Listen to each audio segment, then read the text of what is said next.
When you were there for me, you said hello everybody, welcome.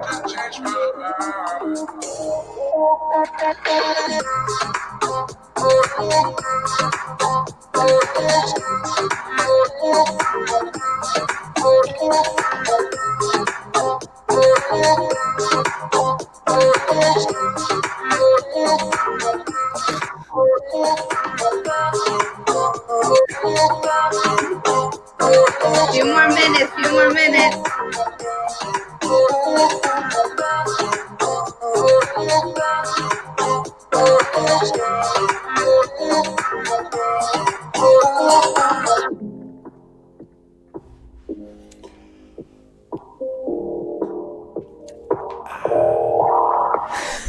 I'm too old for this. Been around this broken down for way too long. Left my home for this. Sorry, I did no. Love the song. Welcome everyone. Happy Wednesday, and thank you so much for tuning in to another episode of my January Get Hired series. I'm so excited. Today I have my fellow career coach Martin from Career Therapy, and I'm so excited. Thank you so much for taking the time to join and be a part of this amazing series. And for those who don't know who I am, my name is Harleny. I am a fellow career coach for social workers and the licensed social workers, and I help social workers find jobs using the LinkedIn platform. So Martin, welcome. Tell me about you. Let the people know who you are. Thanks so much for having me, Harleny. My name is Martin McGovern. I founded Career Therapy as a way to help stressed out job seekers navigate the emotional and promotional sides of the job search, or at least that's the pitch that I give. And I basically spend a lot of time working with boot camp grads, career changers, tech folks, and helping them through the real difficult parts of the job search, in my opinion, which are the emotional sides of it. I think the tactics are out there, the templates are out there. Yes, it's confusing. Yes, it's overwhelming. And yeah, you just kind of have to pick some things and see what works for you. But the hardest part for me is, how do you handle the 6 months that you're going to be going through this thing? Because it's not going to be a quick fix. And it's kind of like trying to build any habit, right? We're 20 days into the new year, and I'm sure everyone's habits are struggling to keep up with the days that are clicking by. And so the same thing with the job search. We start off energetic, then we have a huge plummet, and then we kind of spike and crash from there. And how do we even that out so that we don't go crazy is my whole goal. Absolutely. And I'm glad that, you're bringing that topic up, because this is a topic, area of discussion that not many people speak about. Yes, there's strategies. You can go on YouTube. I mean, there's so much things that you're able to get in regards to just strategy, right? Like resume, cover letter, or even job search strategy or marketing or networking, the list goes on. But no one really focused on what's inside. Yeah. Right? Building that inner confidence, learning to deal with the emotions that come about, kind of like that roller coaster. And especially, yes, it's a new year. We're 20 days in, and there can be so much pressure. And I say, oh my God, I should have secured, X, Y, and Z job. This is a new year. I should set goals, vision board. I mean, the list goes on, and there's so much noise. And it's so important to be able to recognize now that you're in control.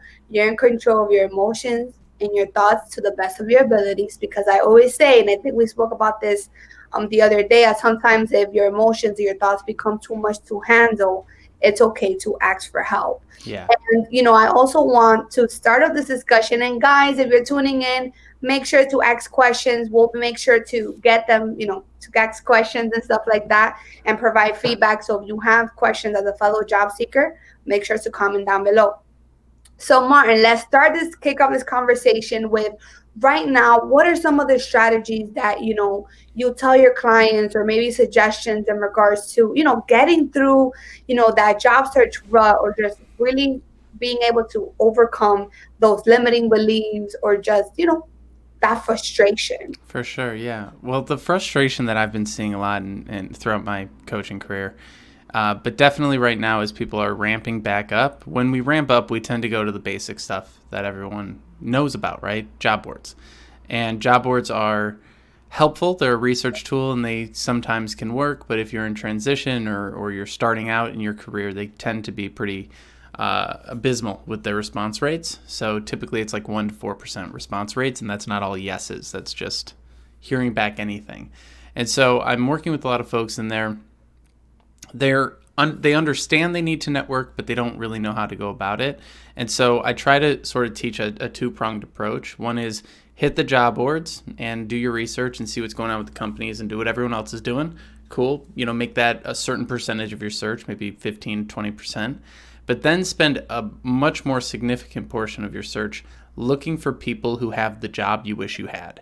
And so, go to the people search on LinkedIn and actually start using the filters there in order to identify, who's a real person, not a job listing, not some made up thing that someone copy and pasted from another job listing or Frankenstein together.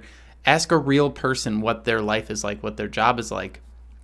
I have an interest in being a therapist down the road in my career. So I'm talking to therapists to say, what kind of therapy should I be looking into? What kind of education should I be looking into? I don't want to just read a blog post and make all my life decisions based off that.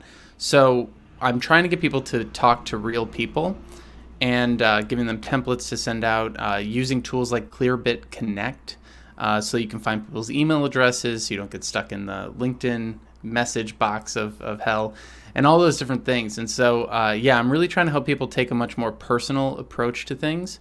One, to keep themselves a little bit more sane, because it might seem easier to just go hit the job boards because you can kind of get that daily traction. But really, at the end of the day, a year on a job board is pretty brutal. But 6 months or 3 months with real people can actually be fun if you look at it the right way.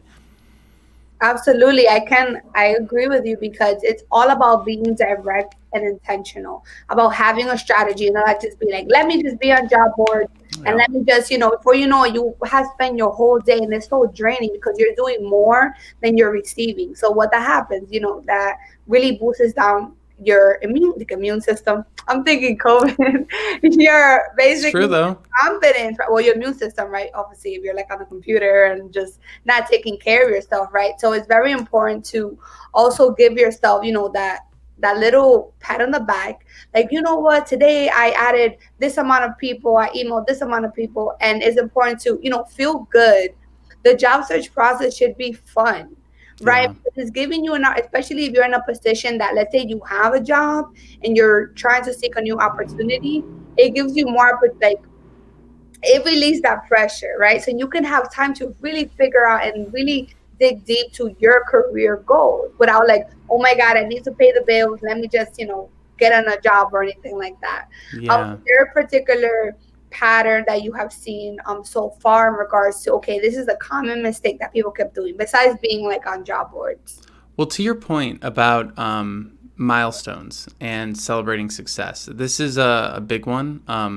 I had someone the other day, they were talking to me and they said, I finally got a one-on-one coffee with someone, and they had a virtual coffee.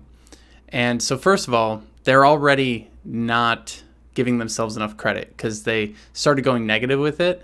Mm-hmm. And I'm like, 3 months ago, you couldn't even send an email to ask for a coffee. And now you're sending those emails. So bravo to you for even getting to the stage of having the conversation. But then they told me about the conversation. They said, well, all right, so I met the person. They told me that the company's not hiring. They actually had layoffs. There's really only one developer on the team, and that developer does everything.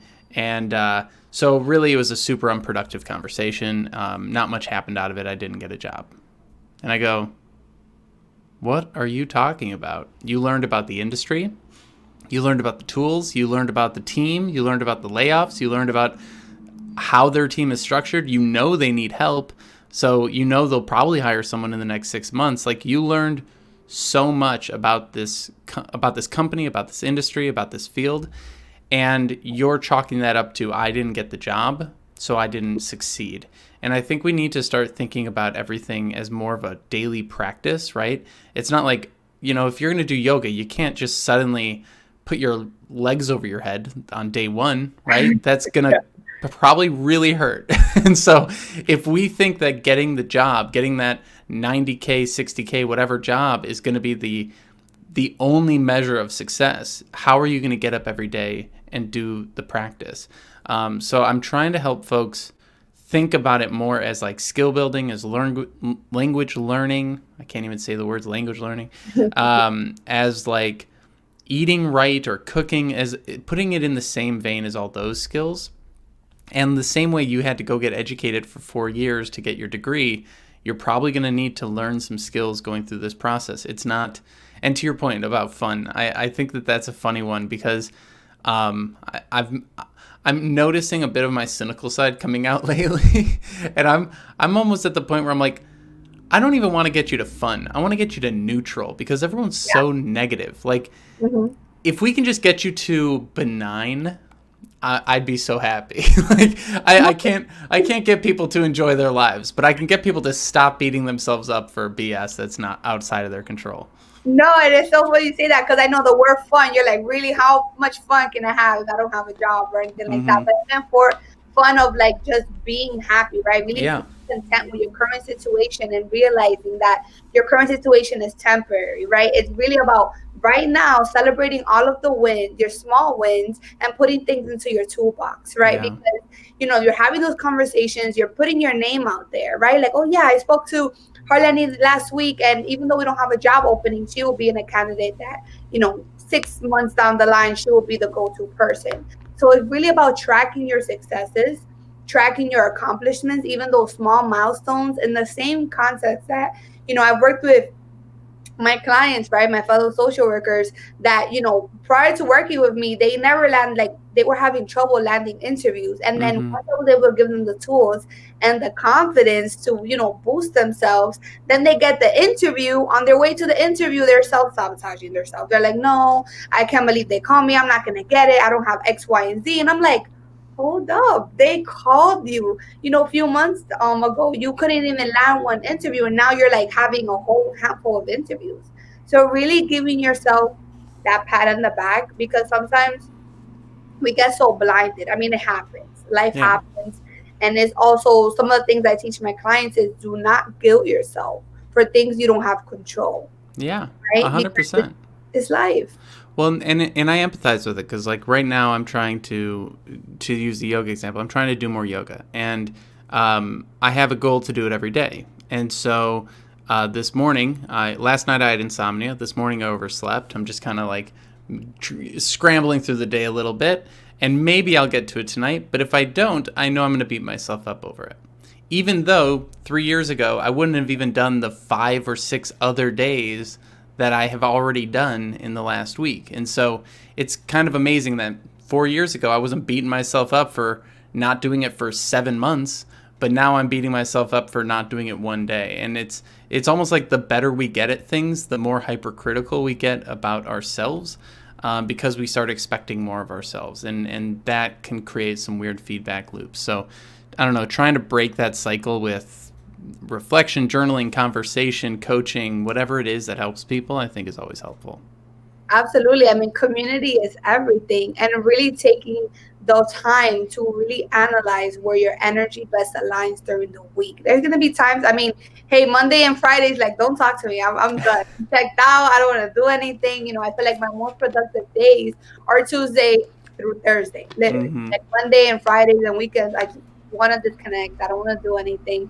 So I'm pretty sure as a job seeker, unless weekends are your only time to job search, really don't force it. If you're having if you currently do have a job and your schedule and you have kids and all those things, like really take the moment to like, okay, if my current schedule, where can I have some time, even if it's only 20 minutes to do what I need to do without guilting myself. If I don't like spend, 2 hours or email a whole bunch of people. And, the process can be overwhelming, but just know there's a resource out there for everyone. It's just about finding what works for you and not being so, again, learning how to block out all that noise, pretty much. Completely. Well, and there's a thing that I've been kicking around in my head the past week or so. Everyone talks about burnout, and when you hear the phrase burnout, or at least when I hear the phrase burnout, I think of a series of more and more difficult days that lead to a crash. And that does happen. I've definitely burnt out a lot throughout my life. I'm an anxious person by nature.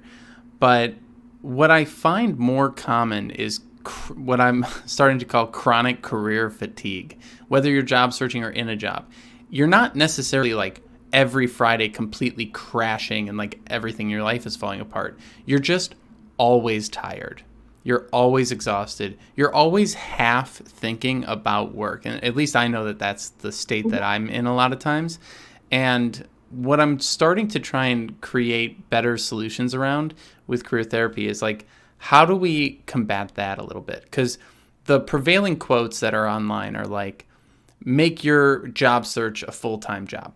And I've said that to people. It's a common thing that people say. But we're pretty bad bosses to ourselves. Like, if we treated someone else the way that we treat ourselves in our own head, we'd be like sued or something. We're pretty horrible up here. So if we actually do treat it like a full-time job and we say, I'm going to wake up at, 6 a.m. and I'm going to be at my desk at 8 and I'm not going to leave till 5, that tends to drive people nuts. I think it needs to be more realistic in a few ways of like, when we just give ourselves these blanket goals, we end up doing everything more poorly, it seems. So instead of sitting there for 12 hours a day, half job searching and half distracted by social media or watching TV or whatever, I'd much rather you just spend 2 hours really focused on getting these few things done and then taking the rest of the day to do whatever the hell you want to do so that you have energy the next day to do it again. And so I haven't found a perfect system around that, and everyone's a little bit different, and everyone's days are a little different. But I'm trying to encourage people to be more effective rather than thinking like an old, factory that says like you have to be on the line for this many hours regardless of whether you're being productive or not. Yesterday I was reading something with Stoicism, and they were saying if you feel like you're procrastinating about something, rather than yelling at yourself to work harder, which is counterintuitive because you're already procrastinating, like how are you going to magically overcome that? Go for a walk, which seems like you shouldn't do that. If I've already procrastinated, I should punish myself and not go for a walk today. But what they say is distracting yourself with a good habit will help break the bad habit. And the good habit should be unrelated to the bad habit in a way. So those are some things that I've been chewing on. No, and again, you're bringing a lot of key factors, and it's going back to really person centered, right? Really finding what works for you. No one has time to treat it like a full time job, like that's insane, right? I think people just have this concept, and again, it gets lost within translation. But I have clients that only lasted maybe 20 minutes a day on their job search, and they got jobs, and it's really dependent on how strategic and intentional you're being with your current job search plan. Right. And sometimes, going back to our limiting beliefs and just what the story that we tell ourselves, right, is just so crazy because you're like, really, like, why am I even thinking that, or why am I even doing that? And as you know, the subconscious mind is very, very powerful. And if you're not able to really break out and say all of the thoughts that you have out loud, you're going to stay stuck in this story. So it's very important to reinvent the wheel, right, among yourself, and being able to, create this pathway that works for you, and that's it, right? Yeah, and the stats, I think it's so funny when someone hits me up and says, I've applied to 200 jobs and I haven't gotten blah, blah, blah. And I'm like, so? What is 200 jobs? 200 jobs, like, with a 1 to 4% rate, yeah, of course you're not going to hear anything. Like, my favorite thing that I read recently is someone who worked in tech, and he built a bot to apply to jobs for him. And the bot applied to 600 plus jobs. And from the 600 plus jobs, he got like 30 interviews, which is pretty high actually. And so he got 30 interviews, and then he got 2 to 4 contracts from those interviews. But he built a bot to do the legwork for him. People come to me and be like, I applied to 2 jobs this week. I'm like, have fun searching for 3 years, because that's not going to get you to where you need to be. We need to pair that up with networking, or pair that up with something that's going to actually bring results, because people hire people. 80% of jobs are found through people or people that you've met while trying to network. And that also brings me to the point of like,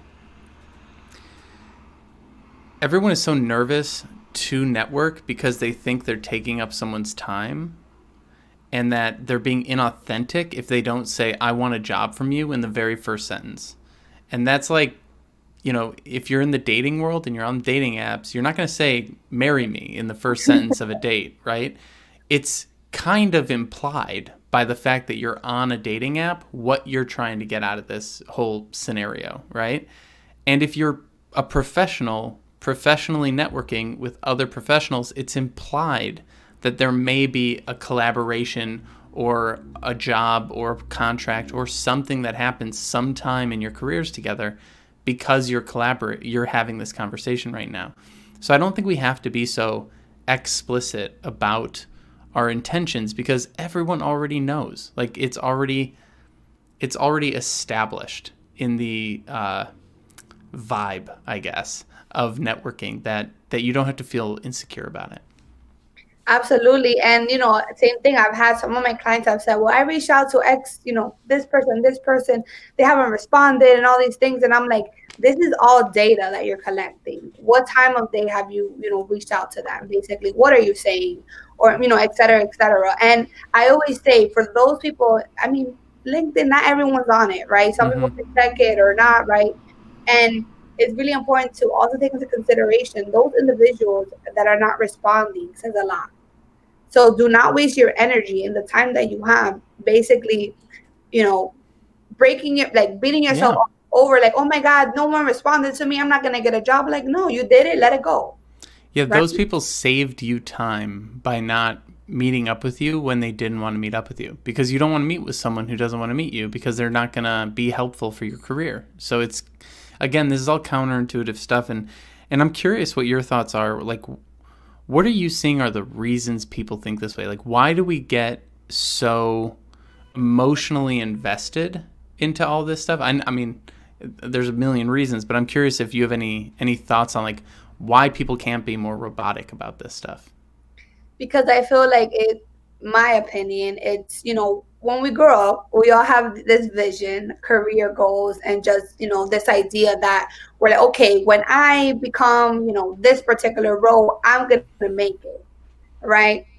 So again, this is me speaking from experience, myself. You're like, okay, when I hit that supervisor role, director role, I made it. That's my career. So it's like when you're not, when certain challenges present on your path towards there, you beat yourself up, you beat yourself over, right? Because you also start comparing those limiting beliefs. Well, this person graduated with me and I should have been, in this role, in this organization, I should be making this money. So again, going back to learning how to block out all that noise, and it's hard. I'm not saying it's going to be easy. There's a magic wand. You're going to journal. Your thoughts are going to go away. No, it's hard. The difference is of you having that level of awareness to recognize, the on and off button. One day, I feel like shit. I'm doubting myself. I don't want to do anything. And that's okay. We're human.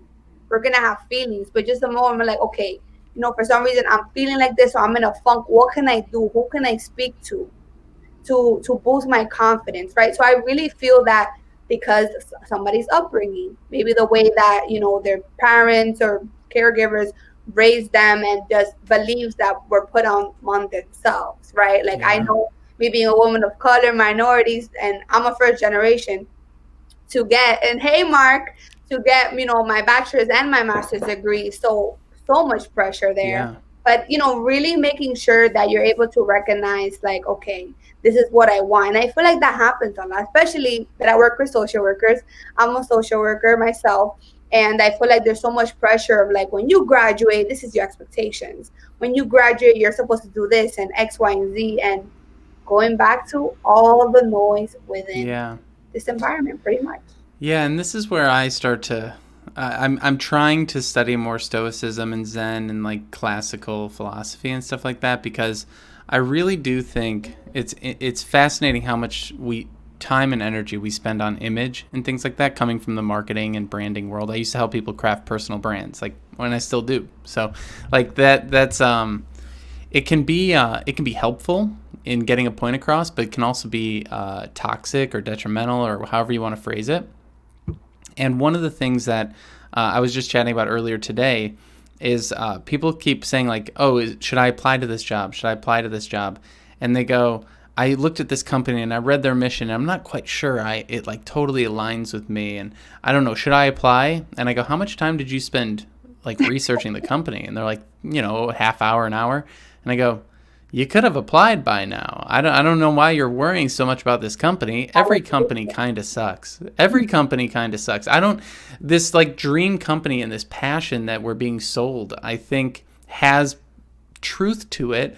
But at the same time, like my coaching clients who get their dream job and love it, and they go, Martin, thank you so much for getting this, helping me get this. I just had someone today. She's like, I accepted that contract like you said, and then I got that other offer, and now I'm juggling them, and I figured it out, and I got the pay that I wanted, and I'm no longer like, I used to be making $30K a year, now I'm making $90K a year.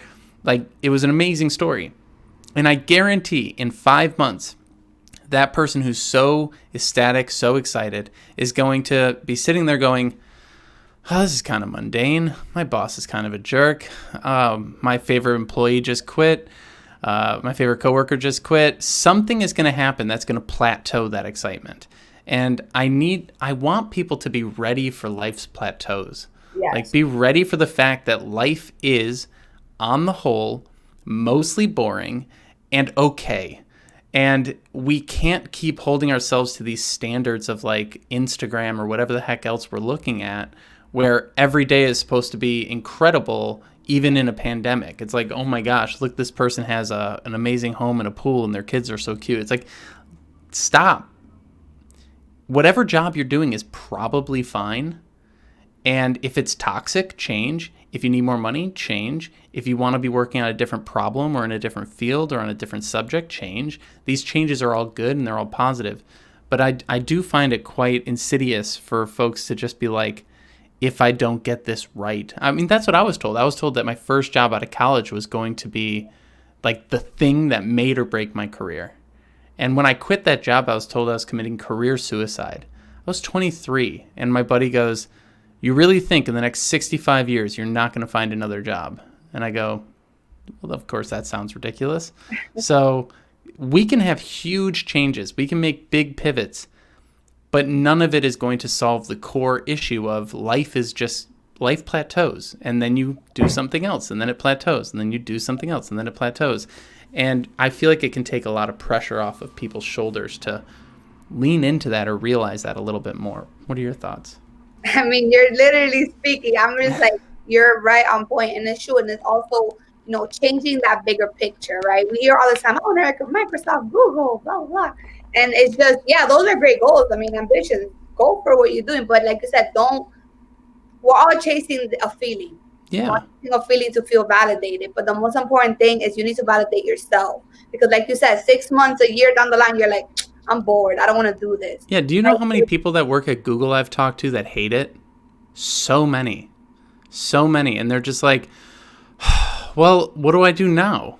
And I'm like, figure out what you enjoy doing every day. I don't like. Start we gotta or something. I mean, yeah. Keep that blood flowing, right? Right. And really, it's just a company. It's just a job. It's just a free lunch that they give you, which they can't give you anymore because you can't go in the office. Or a free car. And Mark is like, yes, I think too many of us think our dream job means company, job title, and so on. And we don't see a great opportunity because it's not with that company or does not have that title. And he said, insidious is a great word, good horror movie, and when a I'm going to get pulled through that door right now. He got rejected from Google 3 times, and I got over it. Thank you for sharing, Mark, by the way. I got to say, my dream in college was to work at Leo Burnett and live in the Corncob Towers, the Marina City, downtown Chicago. They're right across the river from each other. And I was like, I'm going to live in that building. My commute's going to be go downstairs, walk across the bridge, go upstairs. I'm in the building. And I thought that was going to be like my life. Mad Men, advertising, super cool. And I didn't get the job at Leo Burnett. And eventually I went and looked at apartments at Marina City, and I hated them. They were terrible apartments. And I was like, and then I started meeting people who worked at Leo Burnett and had terrible things to say about it. And I was like, all right, I'm kind of happy with how that all turned out. Maybe I'm not smart enough to know what my dreams are. And so I should just slowly let them reveal themselves through the small pursuits of things I enjoy on a daily basis. If I just keep doing a little more of what I enjoy every day, eventually I'll be surrounded by a lot of things that I enjoy versus throwing everything in my life to the side to chase a goal, getting there, and then realizing it wasn't what I wanted in the first place.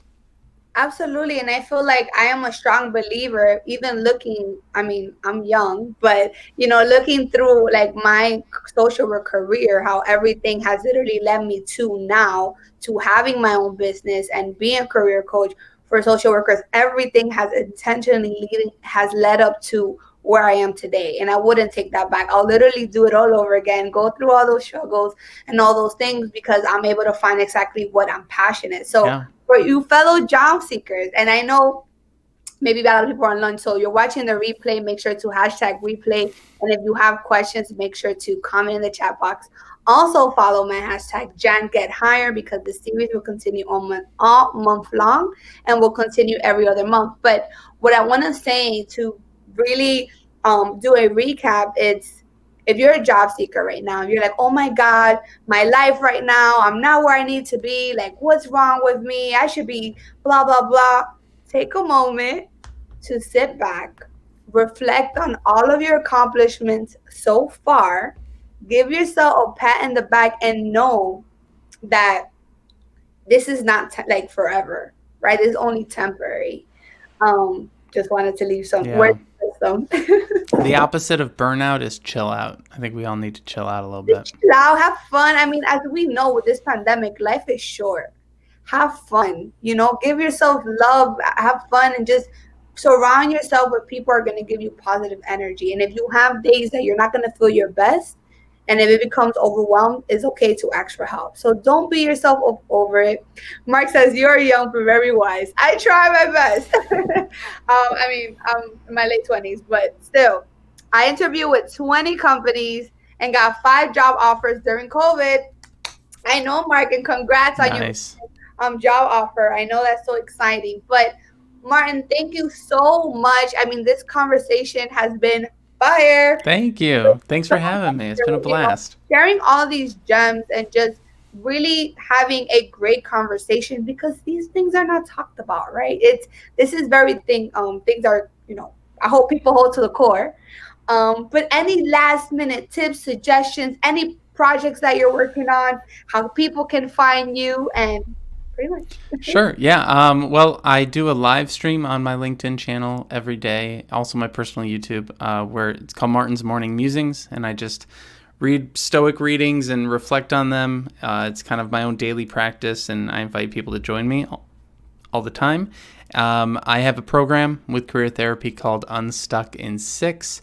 It's 6 months of virtual coaching with 6 hours of one-on-one coaching throughout the 6 months to use at your own pace, and it comes with a bunch of other stuff that's really fun. And I have a podcast, Career Therapy, on iTunes and everything. We have a new episode today called Scams, or what was it? It was like, I'm blanking on the title. I think it's Scams or Good Marketing. Scams or Good Marketing. So if you're interested in that, go check it out. Well, you guys heard, you know where to find him. And thank you again, Martin, for being on my show. I'm so, grateful. And again, for you fellow job seekers, if you're watching the replay, make sure to hashtag replay. Make sure to follow my hashtag Jan Get Hired to keep up with the series. I'm going to kick it off with a bang next week. And I hope everyone has a wonderful day. Can't Bye. wait to see it. Cheers.